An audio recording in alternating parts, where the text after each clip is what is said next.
I can't even believe what I just heard Marjorie Taylor Greene say. Dodaro, can you tell me how much COVID cash went to CRT? CRT?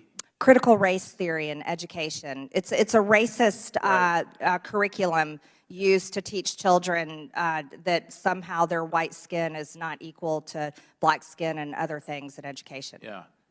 No, I do not know that, but I do know that there's provisions that the federal funds generally are not used, are supposed to be used for curriculum.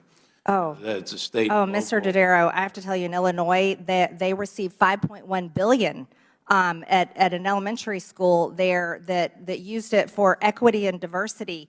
So it's being used for these things. Mr. Dodaro, can you tell me how much money was given to Drag Queen Story Hour? I'm sorry, could you repeat that? Who? Drag Queen Story Time, where men dress up as women and read confusing books to children. Yeah, first, I thought you said dry clean. So I'm sorry. No, I don't know the answer to either one of those two. Oh, we need to look into this, and I urge you to do that.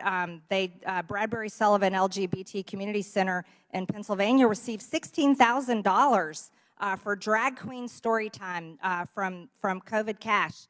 I think this is an issue that needs to be looked into. A lot of this money went to things that it should have never gone to, and I thank you so much, and I yield back the remainder of my time. So here's why what we just saw was so important. Not just because Marjorie Taylor Greene made herself look like a clown, although that's certainly worthwhile, but because the Comptroller General for the Government Accountability Office, Jean Dodaro, had no fucking clue what she was talking about.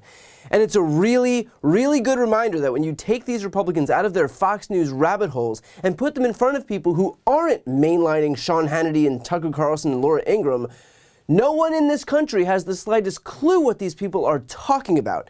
And if you pay attention to politics, you might forget that because we're exposed to this bullshit on a daily basis and the Overton window shifts and it all becomes normalized for us.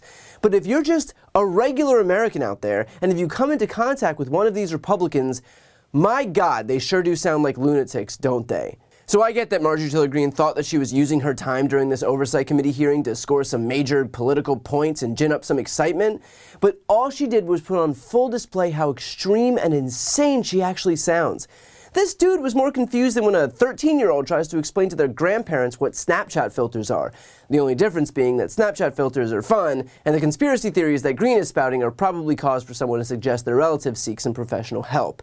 And just on some specific points here, Greene asks how much COVID cash went to CRT, which is essentially just Republican Mad Libs at this point. I'm not sure how much CRT costs, but I can't imagine it would be much considering it's a theory and not a thing.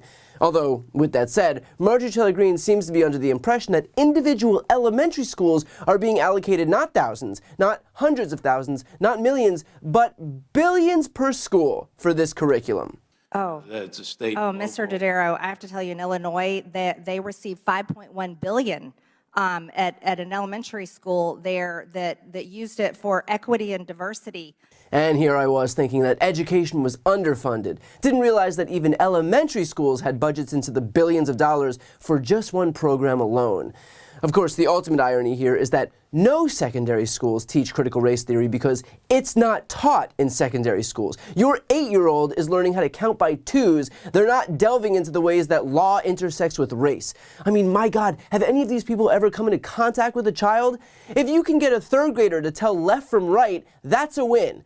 I can assure you they are not examining the social, cultural, and legal issues as they relate to race and racism. And anyone who thinks that they are is a moron.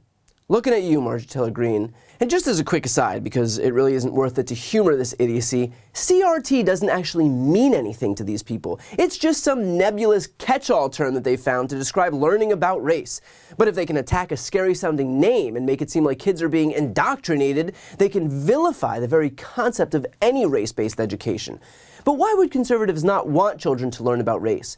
to pretend that their own sordid history surrounding race doesn't exist. They know that they can't afford to alienate those white supremacists and outright racists that have so vocally ingratiated themselves into the Republican base, and so instead, their plan is to deny the very existence of their actions. And if by chance a student does learn about our past, well then it's not history so much as it's teaching our children to be guilty of who they are. Because apparently, as far as Republicans are concerned, students are not capable of learning about something without internalizing all of it and blaming themselves. Does that make sense? No? Didn't think so. But again, all of this is moot because the only people even taught critical race theory are graduate law students. That's it. Your kid is not learning CRT in elementary school or middle school or high school or undergrad in college or even grad school unless they're getting a law degree. So I'm pretty sure there's as much likelihood of your 9-year-old being indoctrinated in critical race theory as them learning corporate income tax law. But moving on from CRT, Green then pivots over to the next iteration of anti-LGBT culture war, and that's to attack drag queens. She asks Dodaro how much money was given to Drag Queen Story Hour, and to illustrate the extent to which he has no clue what the fuck she's talking about, he literally explains that he thought she was talking about dry cleaning. Why? Well, probably because he's not mainlining Tucker Carlson and doesn't spend any time of his life pretending to worry about Drag Queen Story Hour. And at this point, you can actually almost feel the embarrassment from Green, who offers the most tepid request to look into it before immediately wrapping up her line of questioning. Oh, we need to look into this, and I urge you to do that. Bradbury Sullivan LGBT Community Center in Pennsylvania received $16,000 for drag queen story time from COVID cash. I think this is an issue that needs to be looked into. A lot of this money went to things that it should have never gone to, and I thank you so much, and I yield back the remainder of my time.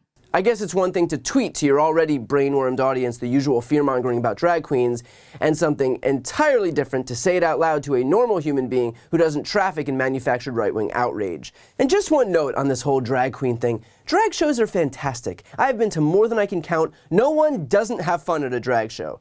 And no, for the lunatic conspiracy theorists out there, kids do not get groomed or abused or sexualized at drag shows. But I'll tell you what, I can't say the same about the church. So if you're really serious about protecting children, let's have a conversation once you've called for the dissolution of the church. Until then, spare us the faux outrage. So will Marjorie Taylor Greene ease up on the insane conspiracy theories? No. But at this point, knowing how much of a fool she makes herself out to be by doing it, I'm not even complaining. Voters have spent the last 3 cycles rejecting Republican extremism. So if Republicans want to continue doubling down, who am I to stop them?